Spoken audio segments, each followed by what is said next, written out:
Hey everyone, welcome to today's video. I hope you guys are doing well.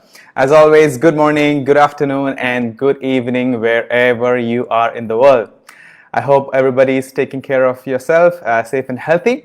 Today I want to talk about something really important, and it's kind of like a crazy thing that I want to share with you guys. And what I want to share with you guys today is when I got my first ever paid client, after the third session, they literally fired me.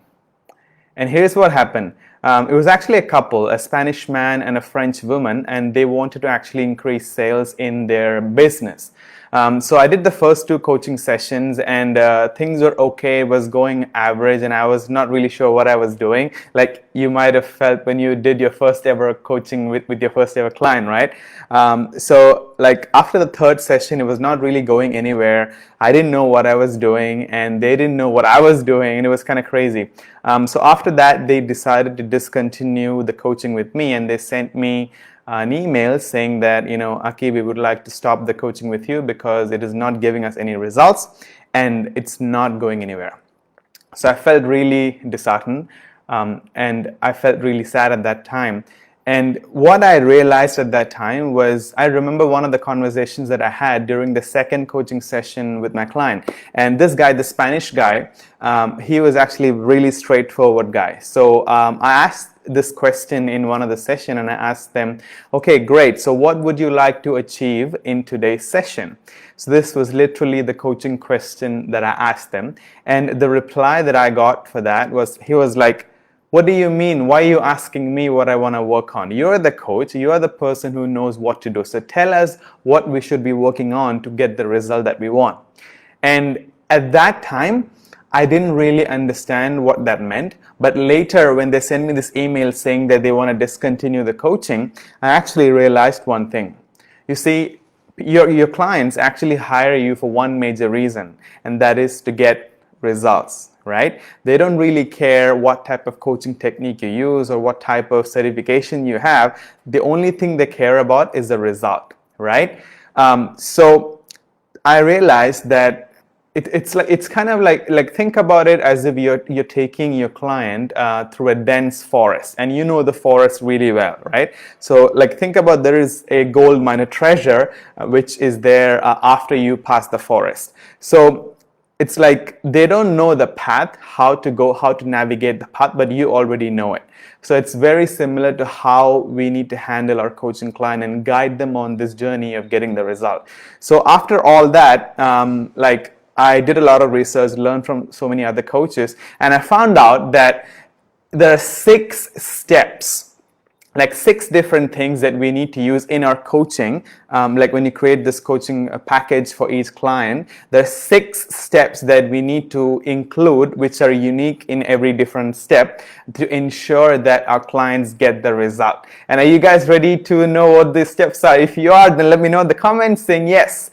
Okay, fantastic. So I just have some notes here, so I'm just going to be looking a little bit on the phone and then make sure I give you all the steps. So step number 1 is about expansion of awareness. That's right. Step number 1 is expansion of awareness. Now, what that means is, it's like in the first step, the only thing that you have to make sure is your clients are actually becoming more aware, meaning that, they become aware of possibilities that they didn't know existed.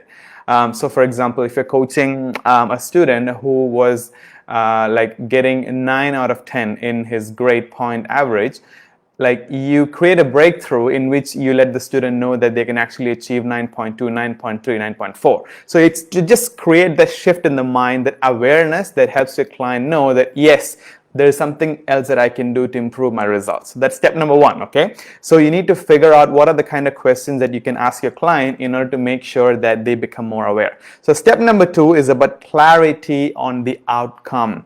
So what that literally means is to make sure they know the results, right? It's just to fix what is the result that they want to achieve. And make it as specific as you can in terms of what results, what final outcome they want to achieve. So that's step number 2. Step number 3 is about becoming aware of the roadblocks.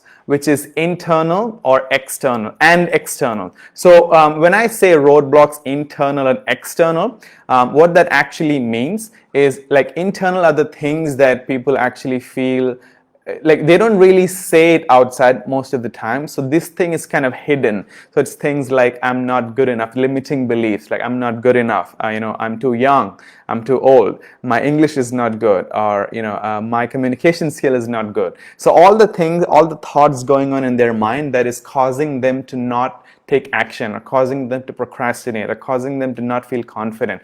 These are the things that is called internal roadblocks. So you have to figure out what are the kind of questions or what are the processes that you can use from all the coaching skills that you have that will help them to figure out what are those internal roadblocks and help them to overcome that.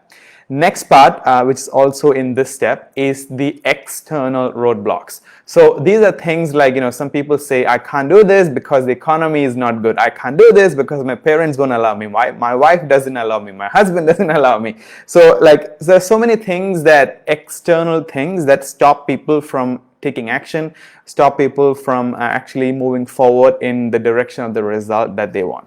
So that is step number 3.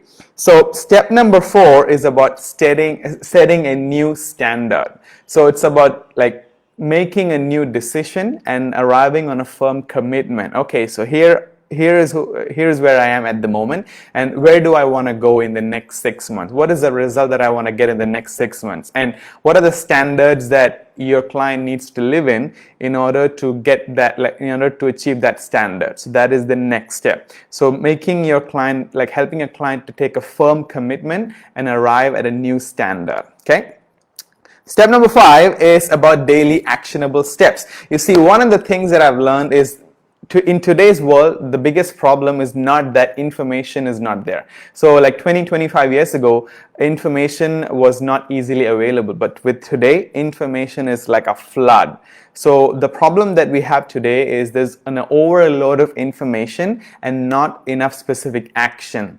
So this is a hugely important step, because when you're doing the coaching session, your client might be saying, oh, this is great. Thank you so much for helping me with this. I had this breakthrough. I learned this, I learned that. But the most important thing is to help them to figure out little specific actionable steps that they can actually take. So you only get the result, your client only get the result when they take actionable steps, right? So what are those little bite-sized actionable steps that they can actually take every single day that will take them one step closer to the result that they want to produce? So this is the step number 5. Final step is about feedback and repeating the process. So what that means is, even though you create this process using the 6 steps and you create the actions and all that, of course it's not going to go according to the plan all the time. So many people think about failure as failure, but what I'd like to share with you guys is failure is nothing but feedback. So if something that they decided on doesn't work, if some of the actions that they took didn't get them the result, what you need to do with them is to actually get feedback on what worked and what didn't work, and figure out a new action step. And you just keep repeating the 6 steps. So there you go. Those are the 6 steps that you need to include in your coaching practice, in your coaching process, so that you're not just asking questions to coach them, but it's like a holistic approach that helps your client get the result. So let me know how it went, and if you guys have any questions, let me know in the comments and I will be happy to answer them. See you guys in the next video. Take care, and I'll see you soon.